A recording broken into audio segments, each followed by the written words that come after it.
chercher à connaître la volonté de Dieu pour lui. La vie n'est pas établie par rapport à nos programmes. Mais il y a quelqu'un qui nous a introduits sous le soleil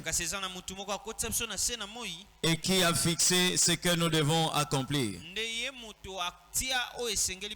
Mais aussi réussir un rendez-vous avec l'Éternel. Ce n'est pas quitter la maison et venir à l'église seulement. Mais c'est plutôt être dans la présence de Dieu.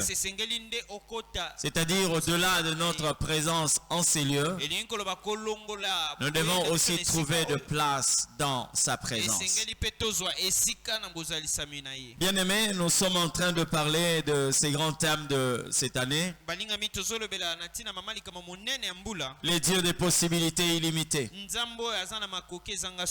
Mais bien aimé, chaque fois que l'Éternel Dieu est en train de nous faire avancer, nous avons la possibilité de connaître les différentes articulations qui composent ces grands thèmes.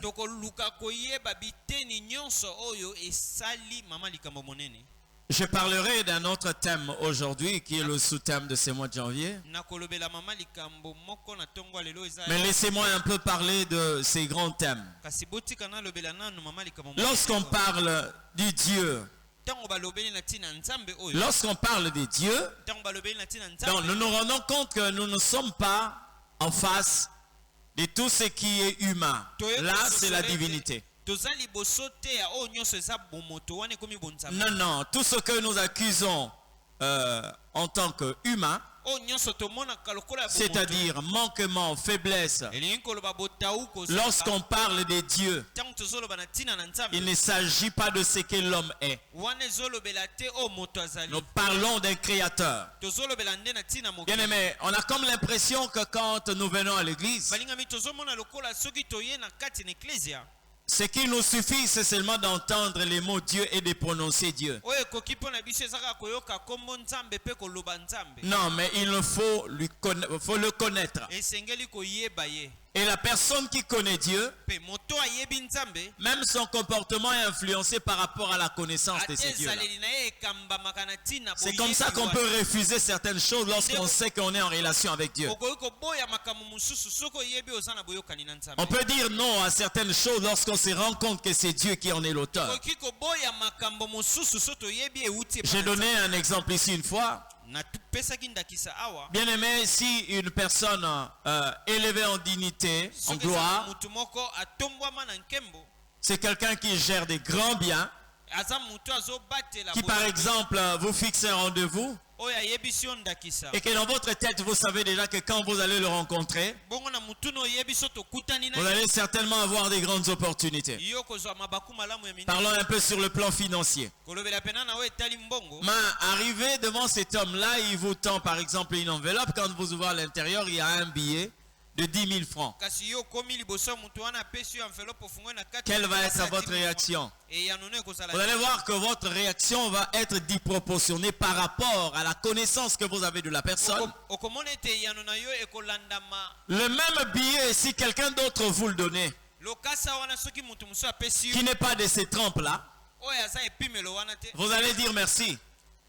Mais lorsque vous recevez ces billets-là de quelqu'un qui est haut placé, ça devient une occasion de chute pour vous. C'est pas ça? En fait, c'est ça Dieu. Lorsque nous connaissons que j'ai affaire à Dieu, bien aimé, quelqu'un a dit ceci: demandez aux hommes ce que les hommes peuvent donner, mais demandez à Dieu ce que les hommes ne peuvent pas vous donner. Et lorsque nous parlons de ces grands thèmes, les dieux des possibilités illimitées, je dis bien, je vais entrer par le sous-thème d'aujourd'hui, du mois de janvier. Mais laissez-moi un peu charcuter ces grands thèmes. Lorsque nous parlons de Dieu, Comment savoir que nous avons affaire à Dieu?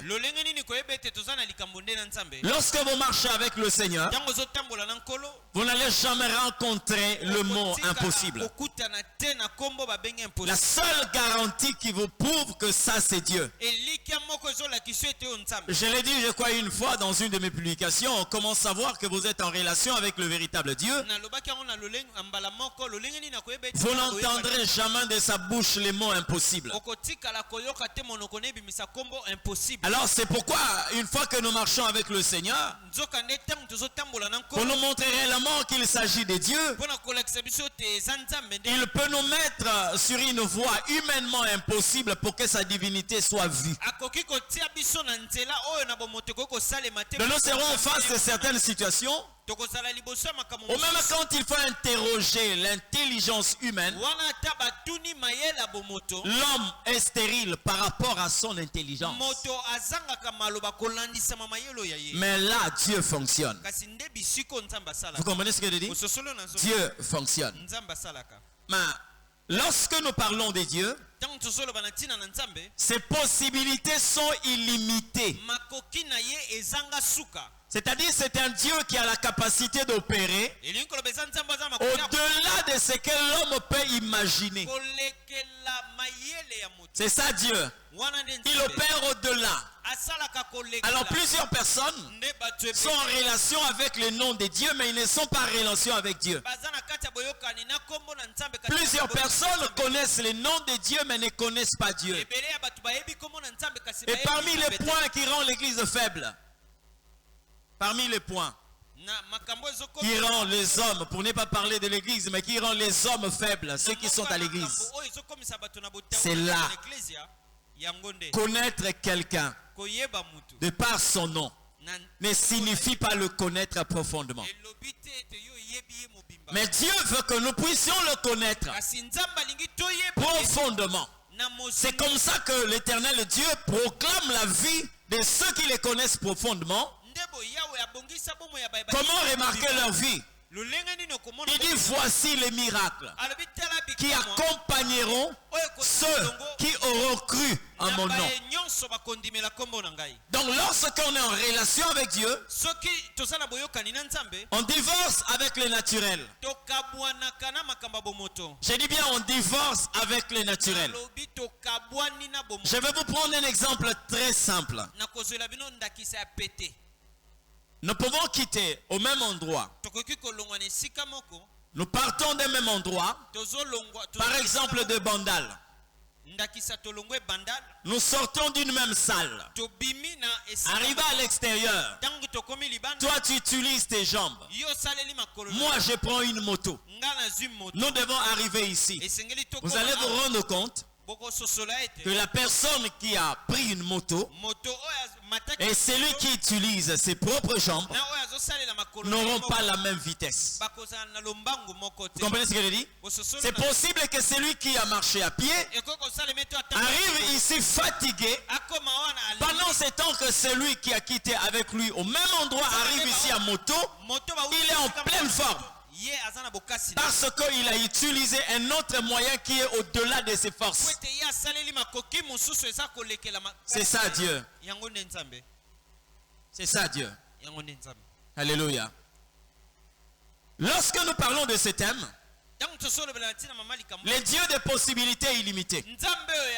Pour rentrer dans ce thème-là, vous devez faire recours à quelque chose de très important que durant tous ces mois de janvier.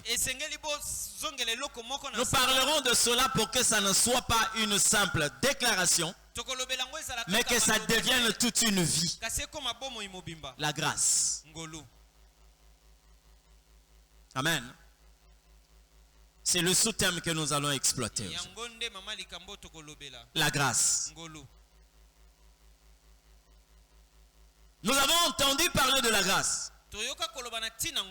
Lorsque vous entendez même certains parler, ils disent que nous sommes au temps de la grâce. Nous pouvons arriver au temps de la grâce. Mais c'est pour autant que vous êtes en train de vivre la grâce. Nous sommes au temps de la grâce. Mais est-ce que vous vivez la grâce de Dieu? Le problème n'est pas le temps. On peut arriver au temps Mais on n'a pas vécu cela. Lorsque Israël est sorti de l'Égypte, bien aimé, même les Égyptiens sont arrivés à ce temps-là. Mais ils ne sont pas sortis comme Israël. Ça veut dire que la grâce n'est pas seulement pour ceux-là qui arrivent au temps de la grâce, mais la grâce c'est pour ceux qui doivent vivre la grâce. Et si le Seigneur Dieu a quitté le ciel, c'est pour permettre aux hommes de pénétrer la grâce. Je vais vous dire une chose, la grâce n'a pas commencé à notre époque. Retenez ça.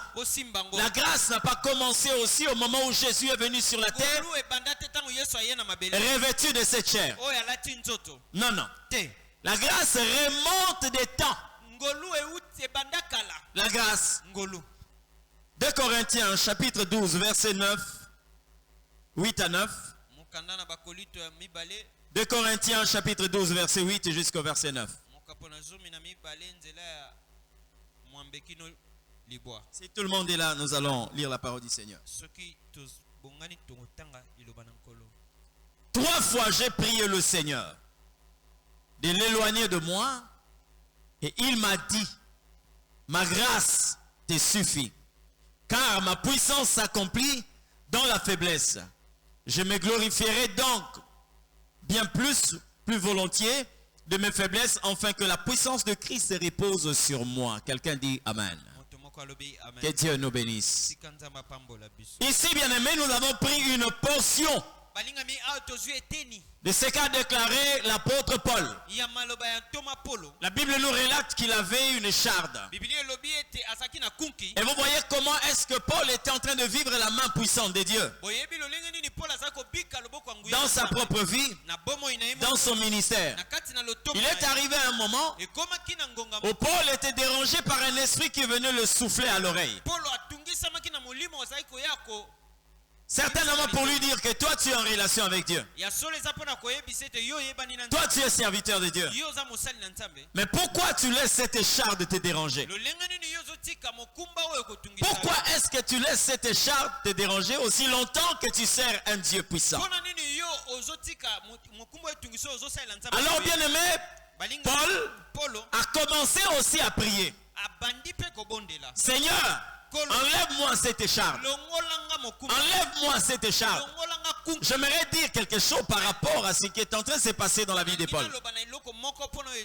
Vous savez bien aimé, il peut y arriver que votre prière soit dictée par des esprits mauvais. Dieu répond à une prière qui est excitée et dictée par le Saint-Esprit. Mais il peut y arriver que ta prière soit excitée et dictée par les esprits mauvais. Bien aimé, ici ce n'est pas la première année que Paul a commencé le ministère. Non, Paul s'est converti depuis Actes chapitre 9. Il a déjà effectué plusieurs voyages missionnaires. Est-ce que Paul plutôt ne savait pas qu'il avait une écharde? Est-ce que Paul ne savait pas qu'il avait une écharde dans sa chair? Il a servi Dieu sans pour autant regarder. Il a évolué sans pour autant jeter le regard sur son écharpe. Mais à un certain moment, un esprit mauvais, lui-même il parle d'un ange de Satan qui est venu souffler à l'oreille de Paul. Et bien aimé, désormais ça devenait une charge, une requête que Paul commençait à adresser au Seigneur. Enlève-moi cette écharpe. Enlève-moi cette écharpe. Bien aimé, je l'ai dit ici, plusieurs personnes, vous pouvez être dans la présence de Dieu, mais la chose qui vous conduit dans la présence de Dieu ne vient pas de Dieu lui-même. Ça peut venir de l'ennemi.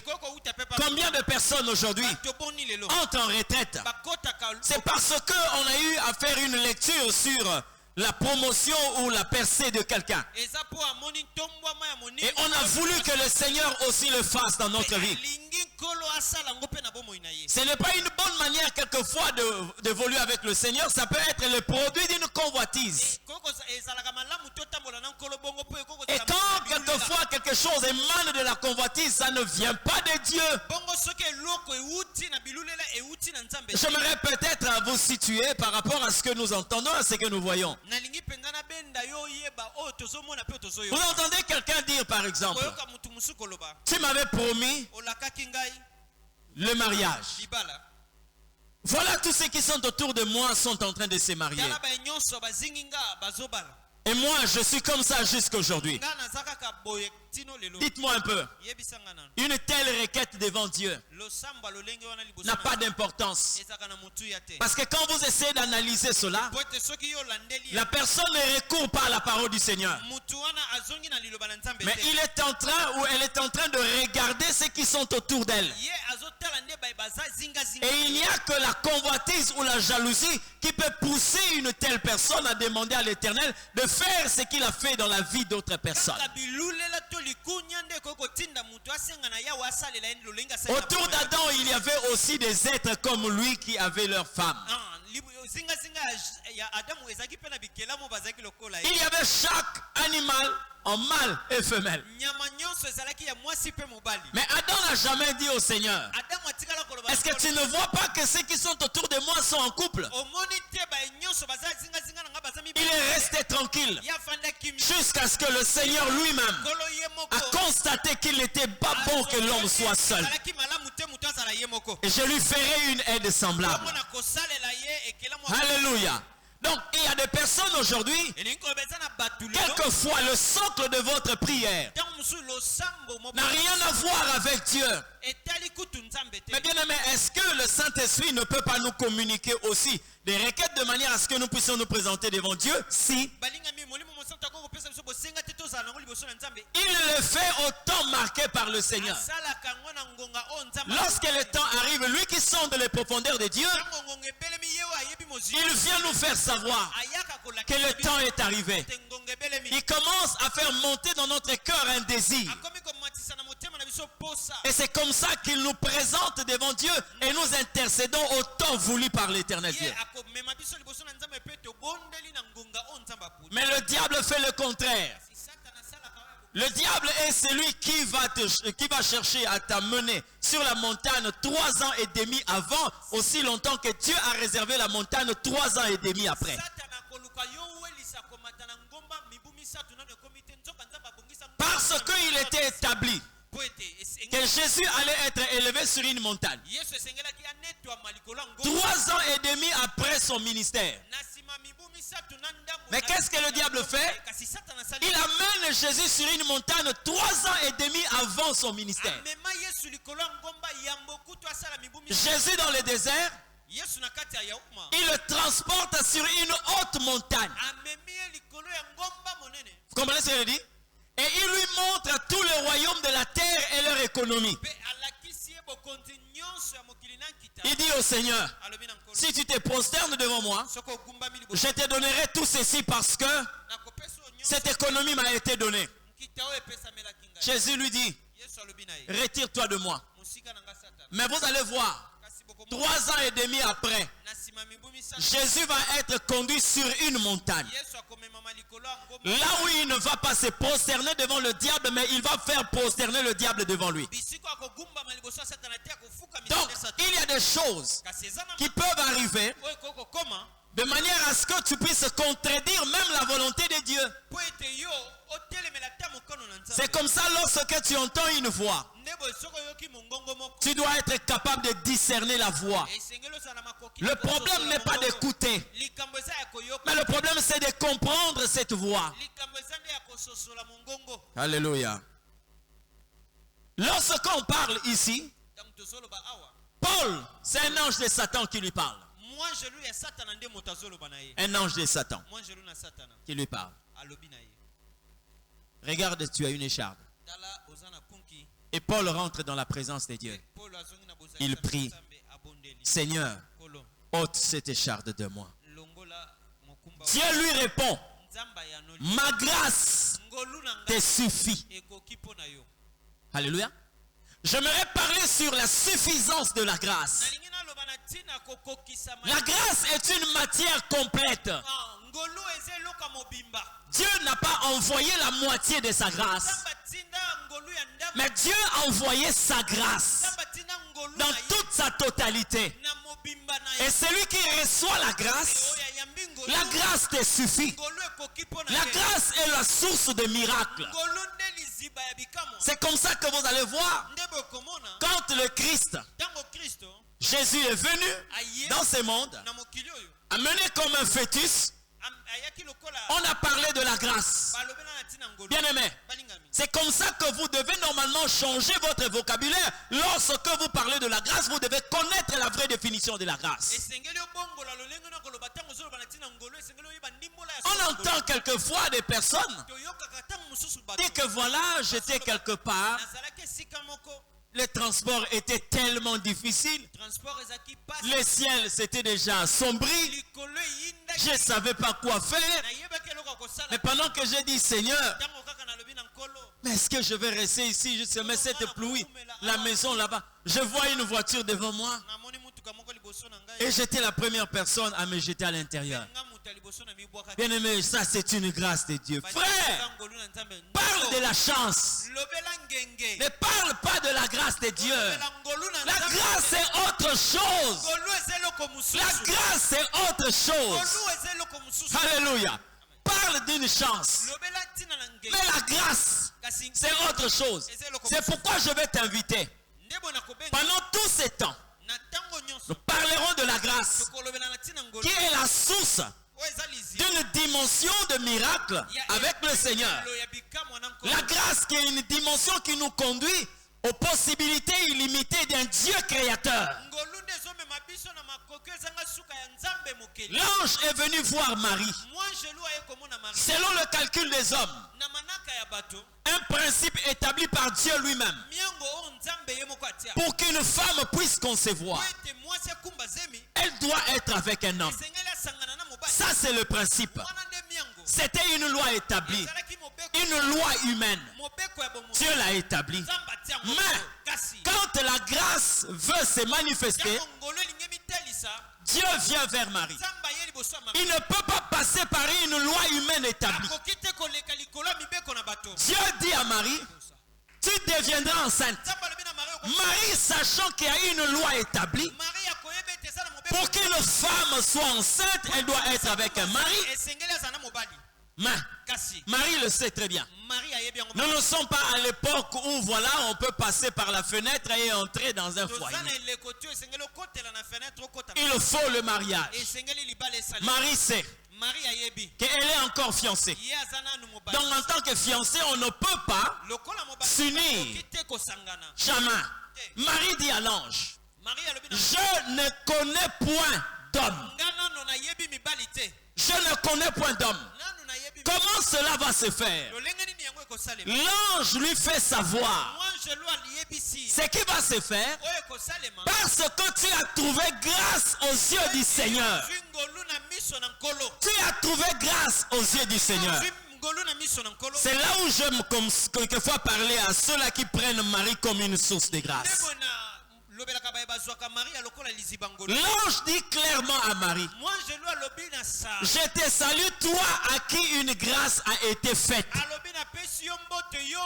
N'oubliez pas que Marie est une personne. L'ange parle, il répète les paroles de Dieu. C'est-à-dire l'ange transmet à Marie ce que Dieu dit. Donc ça vous fait déjà savoir que tout ce qu'on nous dit là à propos de Marie, ce n'est pas le langage de Dieu. Je vous salue Marie. Dieu ne parle pas de la sorte. Dieu même devant un roi, il le tutoie. Dieu ne dira jamais à un président, je te salue. Non, je vous salue. Non, non. Il va te dire, je te salue. Donc, comprends que quand on dit, je vous salue Marie, ces paroles ne viennent pas de Dieu. Ce sont les hommes qui ont établi leur cycle de respect et ils ont amené ça dans l'église. L'ange a parlé à Marie. Il a bien dit, je te salue. Marie. C'est pour montrer qu'il était Comprenez? Elle était seule. Elle était seule. Je te salue, Marie. Toi à qui une grâce a été faite. Donc, ça dit que on t'a fait grâce. Tu n'es pas la grâce, mais on t'a fait une grâce. Donc Marie est présentée ici comme un récipient, là où on est venu verser la grâce. Elle n'est pas la grâce, elle n'est pas aussi la source de la grâce. Vous comprenez ce que je dis? Elle n'a jamais été appelée une source de grâce, mais c'est quelqu'un qui a reçu la grâce de Dieu. Toi, une grâce a été faite. Le Seigneur est avec toi. Marie n'est pas Seigneur, mais c'est le Seigneur qui est avec elle. Donc en réalité, la même façon dont on a parlé à Marie, c'est de la même façon qu'on peut te parler aujourd'hui. Le vrai Seigneur est avec toi. Tu as trouvé grâce aux yeux du Seigneur. Alléluia. Il a fallu que Marie trouve grâce, et le produit de cette grâce, l'ange lui a fait savoir que si la grâce est là, tu ne peux jamais vivre comme tout le monde. Si toutes les femmes ont été avec les hommes pour concevoir, toi, la grâce va faire de sorte que tu conçoives sans pour autant être avec un homme.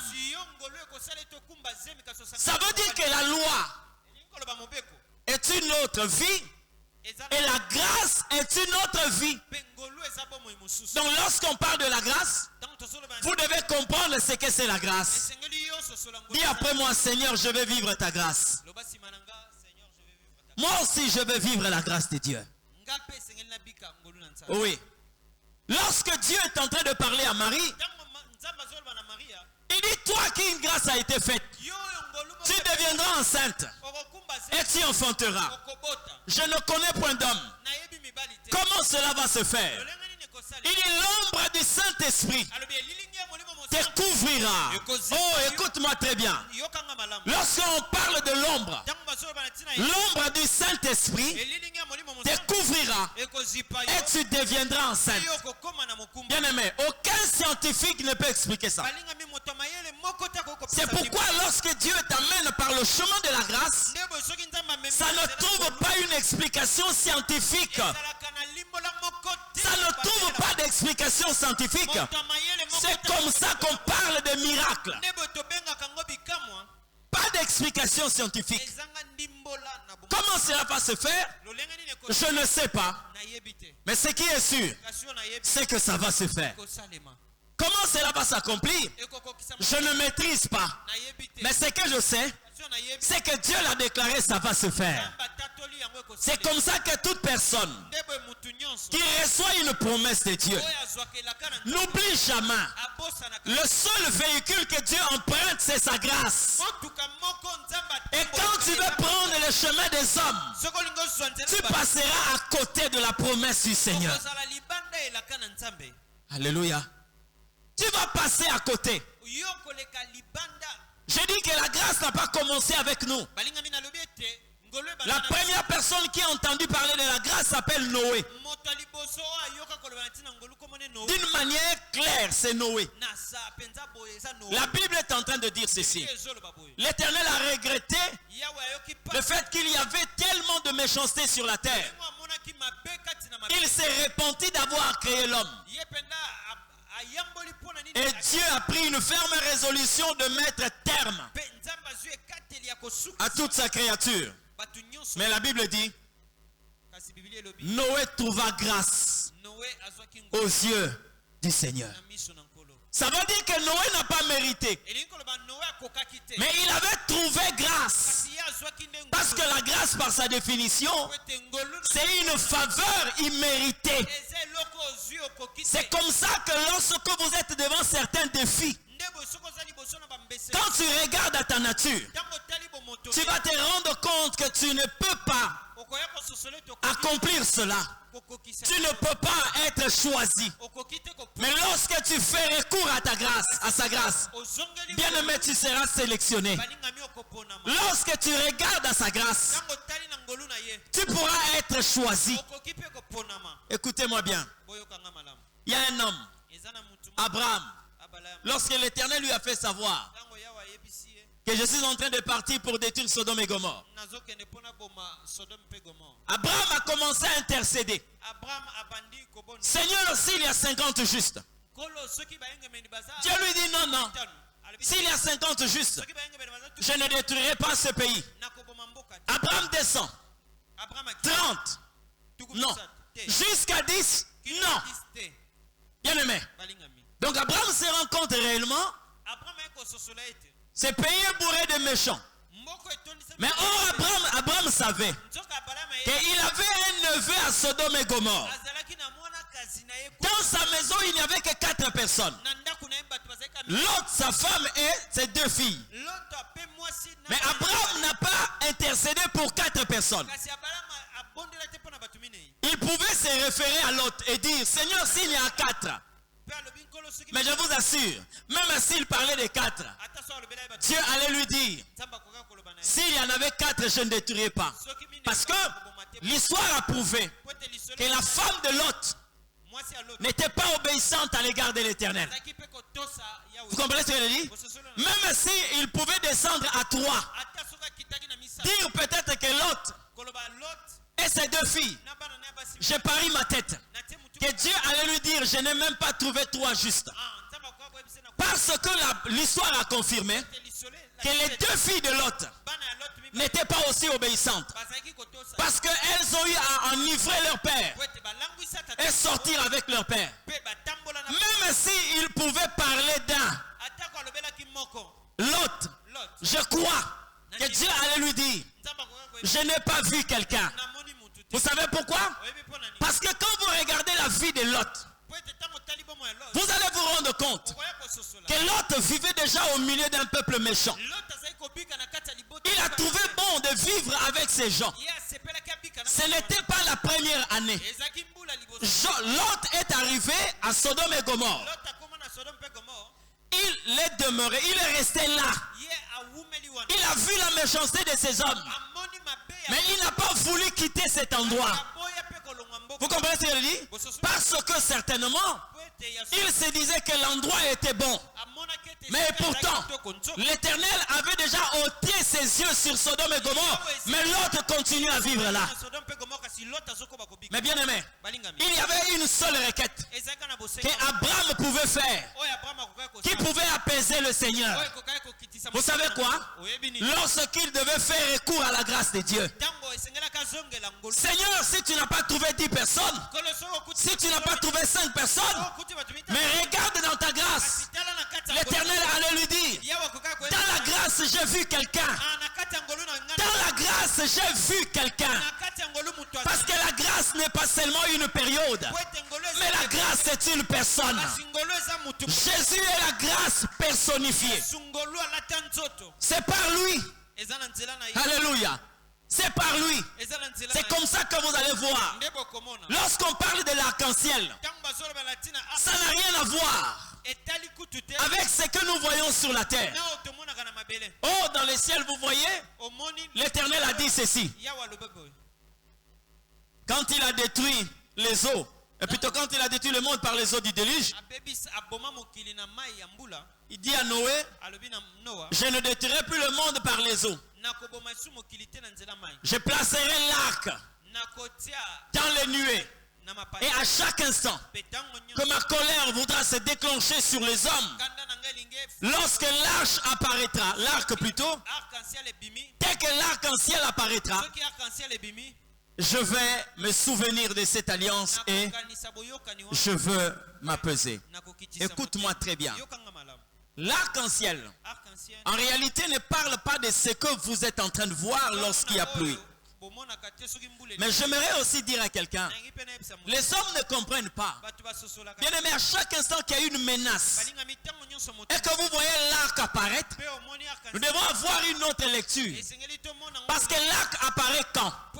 Lorsque l'Éternel prend la décision de détruire le monde par les eaux. Quand l'arc apparaît, l'Éternel s'apaise. Or, bien aimé, nous ne pouvons jamais parler de l'arc-en-ciel comme une simple apparition de ces couleurs que nous voyons. Non, non.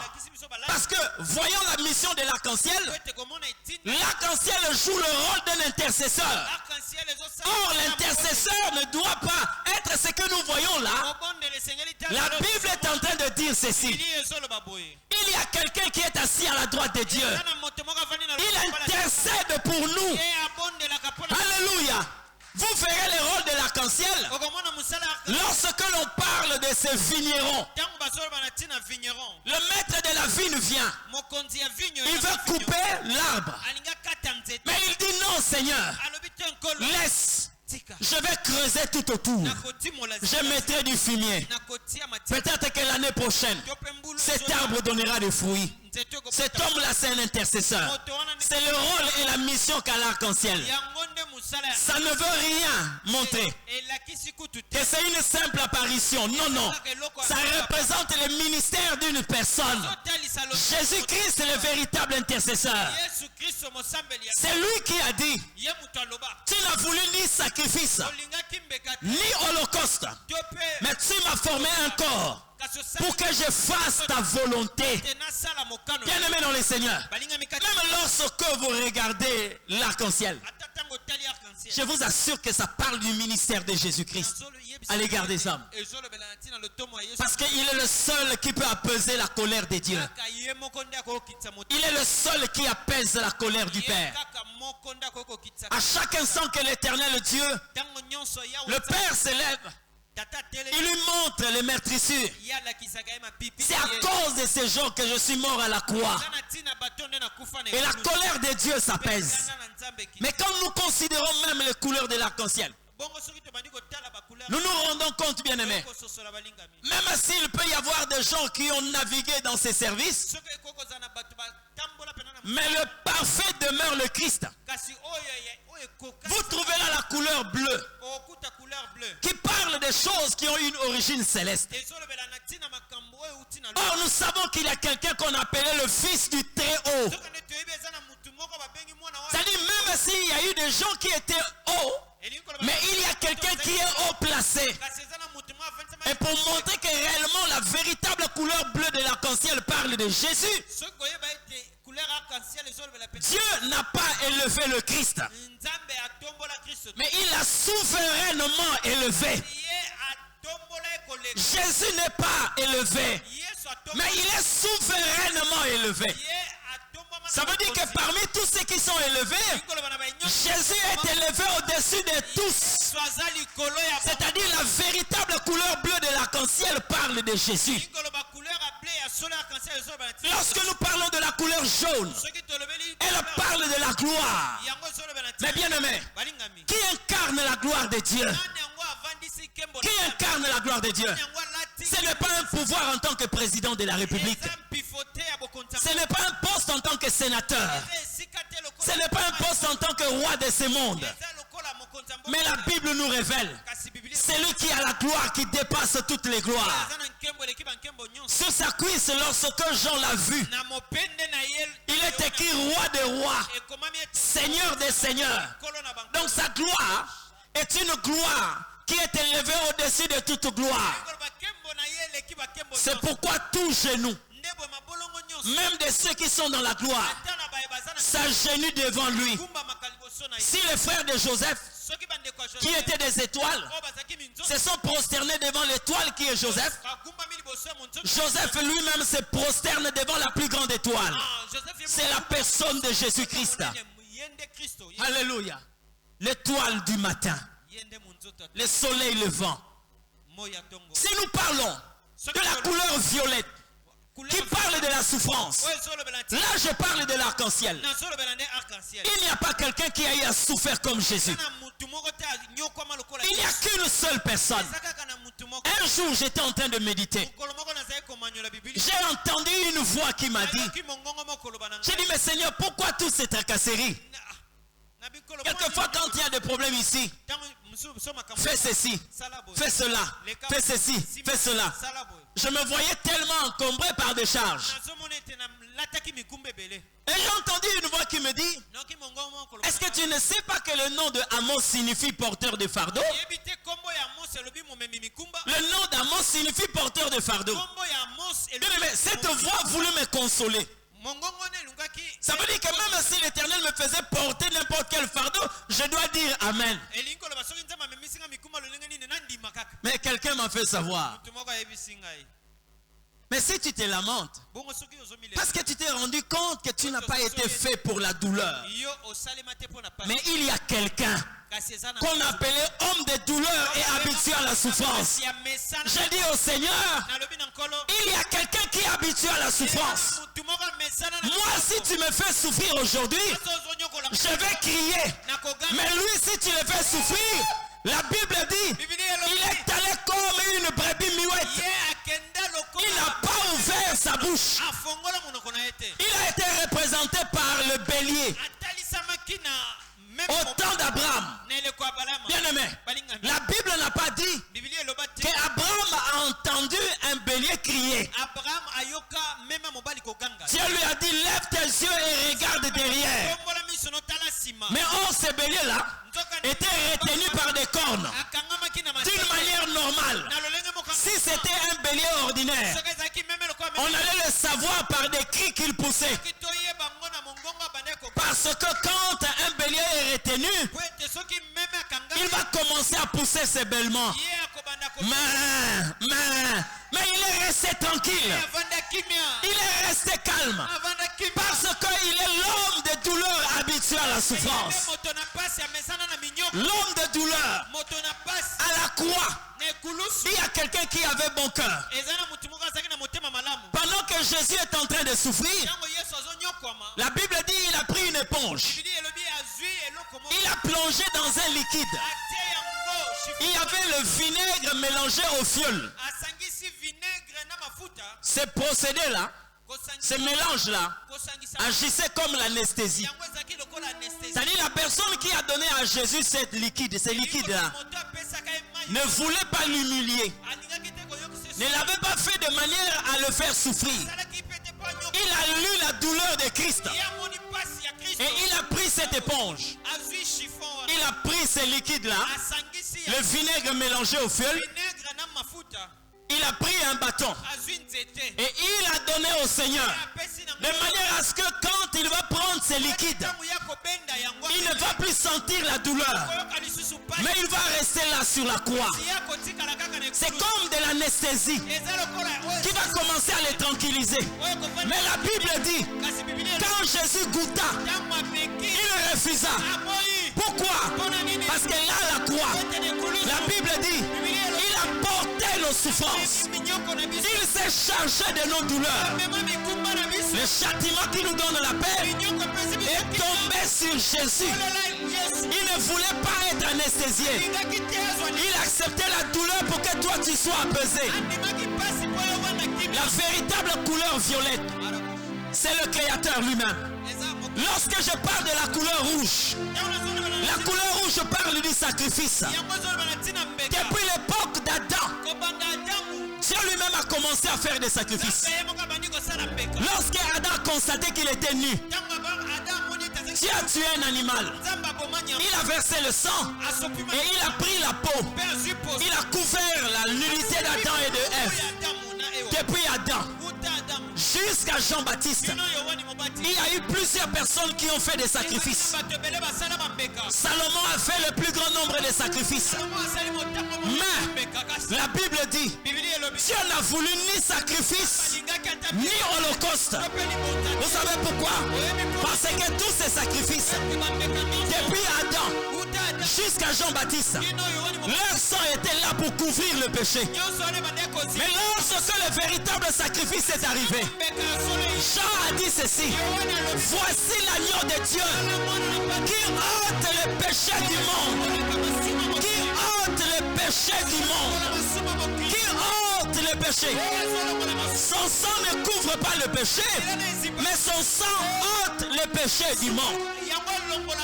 La véritable couleur rouge, le sacrifice, c'est le Seigneur Jésus. C'est le Seigneur Jésus.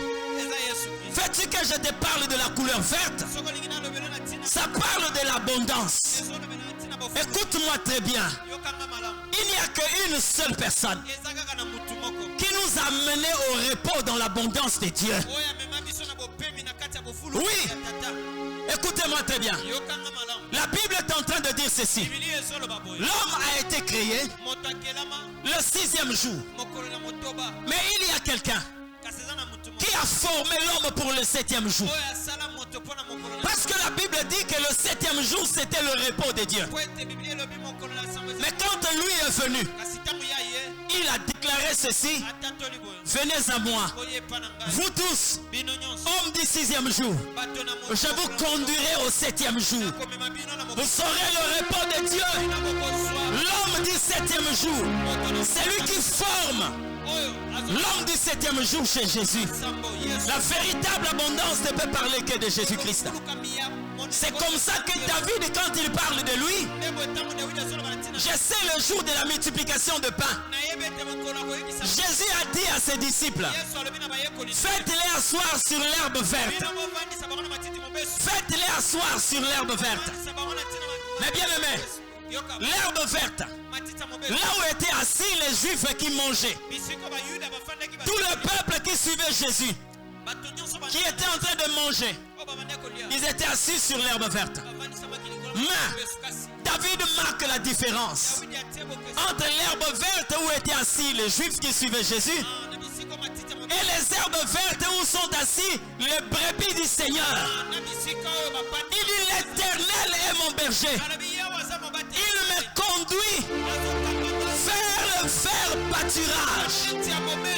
Le vert pâturage dont parle David, il ajoute quelque chose.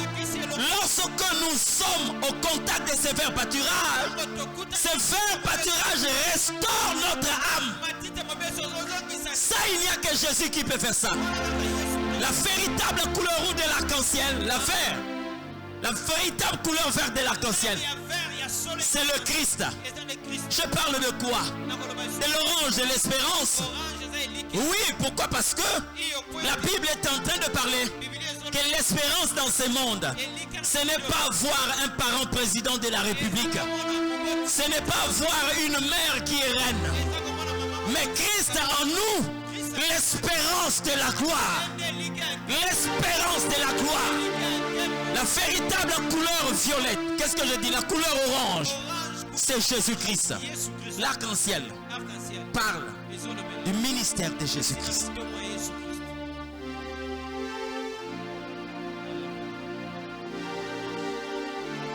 Ça parle de Jésus. La grâce de Dieu. Comment pouvons-nous comprendre la grâce de Dieu? Il y a des choses qui peuvent nous disqualifier. Mais la grâce de Dieu. J'ai vu Jacob devant son père Isaac. Vous savez, bien aimé, on peut imiter quelqu'un. Il y a des choses qui vont nous trahir. Et pendant que Jacob se présente devant son père, il a porté le vêtement de son frère. Ça, c'est quelque chose de l'extérieur. Il a même emballé ses mains avec une peau. Mais bien aimé, ça, ce n'est qu'extérieur. Mais Isaac révèle quelque chose de très profond. Il dit: les mains sont les mains de mon fils Ésaü. L'odeur, c'est l'odeur d'Ésaü. Mais la voix, c'est celle de Jacob. Ce qui est extérieur peut te tromper. Mais l'intérieur ne trompe jamais. Donc Isaac sait l'habit. Ésaü peut l'enlever. L'extérieur, sa capacité ou encore ses poils, c'est quelque chose d'extérieur. Mais la dernière référence, c'est la voix. Mais comment est-ce que Jacob a reçu la bénédiction malgré ses détails, malgré ses grands détails. Parce que la grâce était là. La grâce. La grâce était là. Un homme qui pouvait être marginalisé à cause de la grâce, il avait été choisi. Il a été béni. Et bien aimé, lorsque nous parlons de la grâce, nous devons faire excessivement attention. Cette année, en commençant par ce mois de janvier, ma prière est que l'Éternel Dieu fasse exploser sa grâce dans ta vie. Que tu ne puisses pas seulement parler de la grâce. Mais vous savez bien aimé, lorsque la grâce te pénètre, tu peux rester tranquille. Mais la grâce parle plus que l'homme. Je suis en train de prier. Au lieu que tu commences à parler de la grâce, je prie que la grâce parle de toi. Lorsque la grâce commence à parler de quelqu'un, oui, la grâce peut parler de quelqu'un. Quand ce travail commence à s'opérer, bien aimé, le travail de la grâce dépasse de loin les capacités des hommes. Nous n'avons jamais vu comment est-ce que David a combattu quelqu'un. Nous n'avons jamais vu David prester devant plusieurs personnes. Nous n'avons jamais vu. Mais écoutez-moi très bien. La Bible est en train de dire ceci. Le jour où on est allé parler à Saül concernant David, pendant que Saül piquait ses crises, celui qui s'est présenté devant le roi, il lui a dit ceci: je connais un fils d'Isaïe, un fils de Jessé. Bien-aimé, quand la grâce est là, il y a des choses qui se passent que vous ne pouvez jamais expliquer. Est-ce que c'est normal qu'on puisse dire à Saül: je connais un fils de Jessé, c'est un bel homme. Qu'est-ce que Saül va faire avec? Qu'est-ce que Saül fera avec? La beauté de David, qu'est-ce que Saül va faire avec? Là, il faut peut-être parler à la femme de Potiphar. C'est normal si on parle à la femme de Potiphar, on dit à la femme de Potiphar que David est un bel homme. C'est normal parce que la femme de Potiphar cherche de bel homme. Mais qu'est-ce que Saül va faire avec la beauté de David? Alléluia. Qu'est-ce qu'il va faire avec la beauté de David? La personne qui parlait ne s'arrête pas là. Il dit, il chante bien. Qui a entendu David parler? Qui a entendu David prester et chanter? Or nous le savons très bien que David avait le temps de chanter devant son troupeau. Certainement dans la brousse pendant qu'il était en train de garder le troupeau de son père. Mais la grâce, la grâce, la grâce, la grâce, la grâce, la grâce. Ce témoignage est arrivé dans le palais. J'aimerais parler à quelqu'un ce matin. Le temps est arrivé pour que tu ne puisses pas aller faire des choses que tu cherches, mais que les choses que tu cherches viennent vers toi. Il ne s'est pas arrêté là. Non seulement qu'il est un bon chanteur, mais c'est un vaillant guerrier. Je n'ai jamais entendu David combattre avant Goliath. Jamais. La grâce va t'anticiper. La grâce va t'anticiper. C'est un vaillant guerrier. Or, bien-aimé, le roi est tourmenté par un esprit mauvais. Mais les témoignages qu'on donne là n'ont rien à voir avec ces crises. Parlez-moi de la beauté de David. Qu'est-ce que ça va faire avec une crise épileptique? Parlez-moi de la prestation de David. Qu'est-ce que ça va faire avec une crise épileptique? Parlez-moi de la capacité de combattre de David. Qu'est-ce que ça va faire devant une crise épileptique? Rien. Mais la grâce. La grâce. La grâce. Ferait un chemin que les hommes n'ont pas pu tracer. C'est comme ça que vous allez voir. On nous a parlé de Noé. Dans la Bible, il n'était pas menuisier. Mais Dieu lui dit, tu as trouvé grâce à mes yeux. Et Dieu lui dit, fais-toi une arche. Fais-toi une arche. La grâce va te qualifier là où tu n'étais pas qualifié. C'est comme ça que je dis à quelqu'un, la grâce te suffit. La grâce te suffit. C'est comme ça que l'Éternel Dieu, quand il a appelé Moïse, Moïse ne savait pas qu'il était sélectionné par rapport à la grâce. Ce n'était pas par rapport à sa langue. Non, non. Je ne parle pas bien. Dieu a dit à Moïse aussi, ma grâce te suffit. N'attends pas que tu commences à bien parler. Ma grâce te suffit.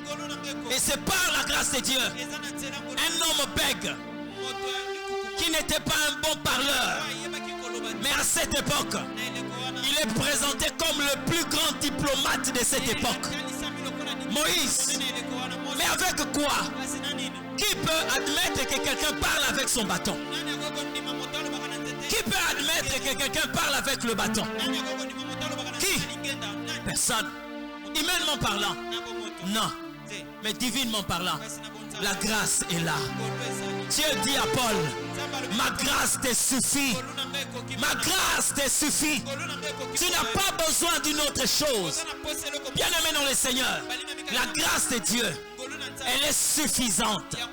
C'est comme ça que le diable a détourné plusieurs personnes. Lorsqu'on est dans les églises, on vous excite à prier pour votre mariage, pour vos enfants. Mais nous mettons la grâce de côté. C'est comme si dans une réunion de prière où il y a des malades, la grâce ne peut pas accorder la guérison. Dieu a renfermé tout dans la grâce. Il a tout renfermé dans la grâce. Et celui qui a la grâce de Dieu a tout. Et ce genre de prédication, il n'y a pas que nous qui l'avons entendu. Même les apôtres l'ont entendu à un certain moment. Est-ce que vous vous imaginez que tous ces disciples qui étaient à côté de Jésus puissent avoir Jésus avec eux? Mais ils sont allés dire au Seigneur, nous avons tout quitté à cause de toi. Qu'est-ce que nous allons recevoir? Oh, ce que vous n'avez pas compris, c'est que c'est la grâce. Hein? Nous avons tout quitté à cause de toi. Et qu'est-ce que nous allons recevoir? Vous avez reçu la grâce. Celui qui reçoit la grâce reçoit tout. La grâce interprète la puissance de Dieu. Je ne parle pas d'une partie de la puissance de Dieu. La grâce parle de la toute puissance de Dieu. La grâce exprime le grand amour de Dieu. La grâce exprime la bonté toute suffisante de Dieu. Amen. Plusieurs personnes aujourd'hui sont considérées comme des gens qui ont reçu une grosse pierre de diamant, mais qui prient pour que Dieu leur donne l'argent.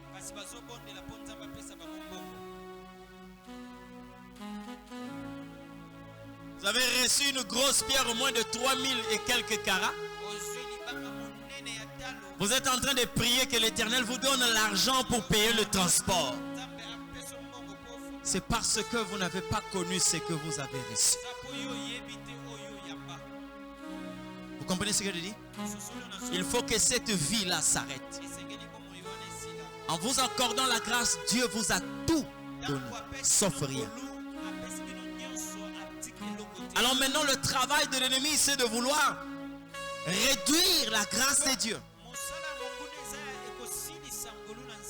Croire que la grâce est limite seulement. Et lorsque vous sentez que vous êtes juste,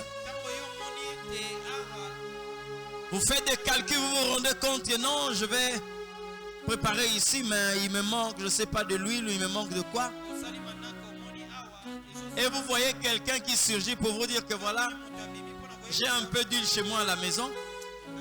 Amène un verre, je te remplis ce verre d'huile. Ah, ça c'est la grâce de Dieu. Bien aimé, J'ai dit faites la différence entre la chance et la grâce. Alléluia. Si vous vivez la grâce, c'est-à-dire vous avez vécu ou vous vivez tout ce que l'Éternel a mis à votre portée. C'est comme ça qu'une fois ici, j'ai parlé de Jésus comme en tant que la grâce personnifiée. La grâce personnifiée.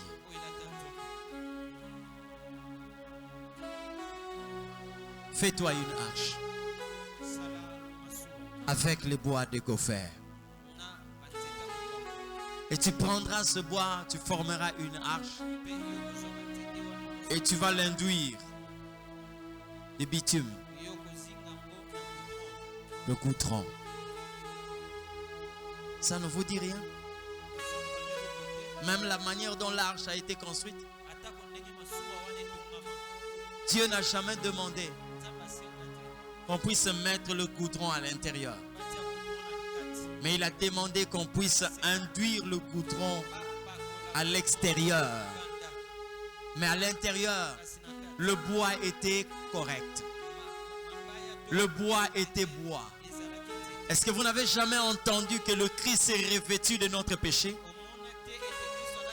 Il n'a pas été péché. Il a seulement revêtu le péché. Vous êtes en train de voir le bois de gopher, mais à l'extérieur, vous voyez le goudron. Ça veut dire que si vous creusez le goudron, vous allez retrouver la véritable nature du bois. Jésus n'a jamais été un pécheur. Et s'il a détenu la nature du goudron à l'intérieur de lui, la terre allait le retenir. Mais s'il est ressuscité, c'est parce que il était sans péché. Il a seulement porté le péché pour mettre fin avec le péché à la croix de Golgotha.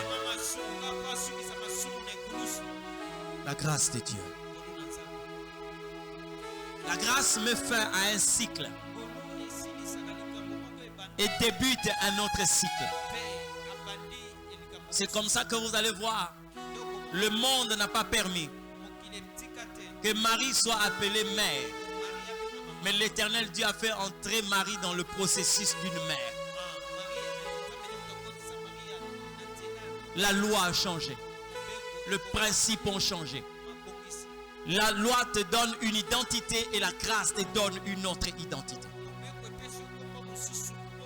Tu ne peux pas, je dis bien tu ne peux pas continuer à vivre comme si tu étais au temps de la loi pendant que l'Éternel Dieu t'a accordé sa grâce. Il y a des gens, surtout ici, les gens n'ont pas l'habitude quelquefois de suivre la météo. Hein? On sort et là où on arrive quelquefois vers le centre-ville.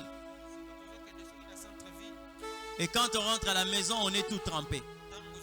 Mais lorsqu'on rentre à la maison, on se rend compte qu'on avait un parapluie. On avait une imperméable. Vous savez pourquoi? Parce que vous n'avez pas su utiliser ce que vous aviez. Mais les gens qui ont l'habitude quelquefois de suivre la météo, ils se rendent compte qu'on dit que vers 12h et 15h, il y aura une pluie. Donc même quand vous le voyez sortir avec son imperméable, vous allez commencer à vous moquer de lui, mais à un certain moment, vous vous serez mouillé et lui sera couvert. C'est ça la grâce de Dieu. Plusieurs ont laissé la grâce de côté et ils sont en train de travailler par leur propre force. Ils ont mis la grâce de côté. Ils veulent utiliser leur propre capacité. J'aimerais te dire une chose. Entre la grâce et tes capacités sont comme des pieds qui te permettent de courir. Mais la grâce est comme des ailes qui te permettent de voler. Je demande à quelqu'un, à partir de ce matin, si tu pries, sache-le très bien, la vie avec Dieu est basée sur la grâce de Dieu. Est basée sur la grâce. Qu'on ne te trompe pas. Même en ce qui concerne l'onction, nous ne sommes pas propres à recevoir l'onction sainte de Dieu. Nous ne sommes pas propres à recevoir cette onction de Dieu. Mais la grâce nous permet, en tant que des hommes mortels, de recevoir la sainte onction de Dieu. Qu'on ne te trompe pas. Sans la grâce, il n'y a rien avec le Seigneur. Sans la grâce, il n'y a rien. Ce matin, quelqu'un va comprendre pourquoi Dieu a dit à Paul, ma grâce te suffit. Je ne te dicte pas ce que tu dois dire au Seigneur. Un Dieu qui met à ta portée ses possibilités illimitées te dit voici les véhicules. Ça s'appelle la grâce. La grâce. Là où tu es, tu vas commencer à prier.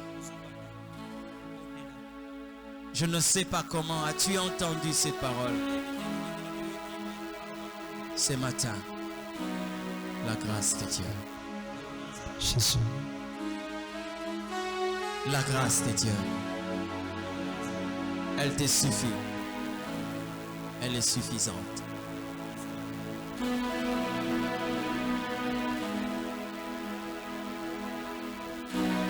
Réclame cette grâce ce matin. Réclame cette grâce. Jésus.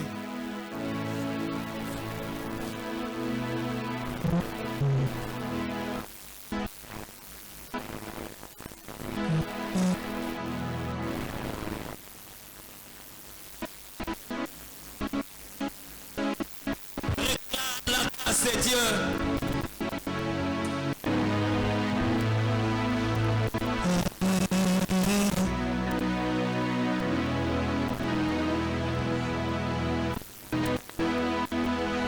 J'ai besoin de ta grâce.